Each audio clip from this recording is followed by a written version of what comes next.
Okay, so Houston, we had a problem, but the problem has been resolved. I'm not going into detail on it. It really doesn't matter. Anyway, I think we lowered the vehicle down, and of course we're ready to bolt on some stuff, put our wires back on. I didn't mention that in the last video, but the transmission cooler has been flushed out. I did do that off camera.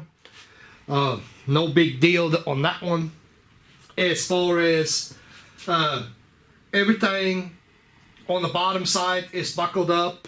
We stuck the bolts in the top of the transmission. Obviously, we're going to put the starter back on.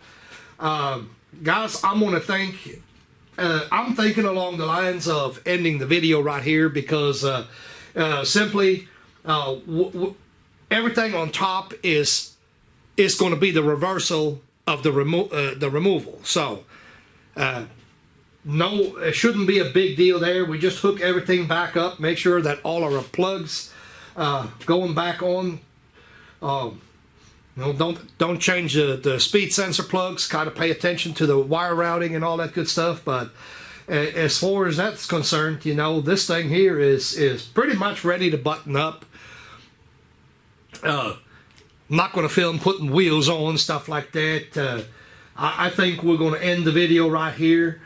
I've got, as a matter of fact, I am a little bit in a hurry, and I'm going to try to get this buttoned up as quickly as I can.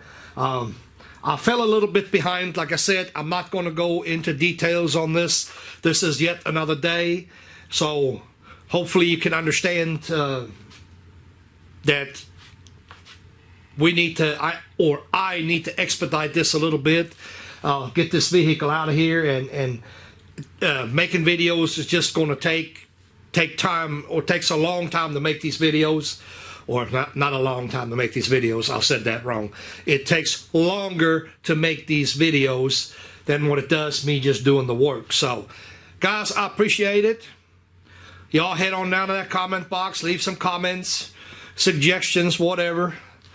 Like, subscribe. Don't forget the subscribe part. We appreciate it. We appreciate all of you people that have subscribed to the channel. We'll see you on the next one.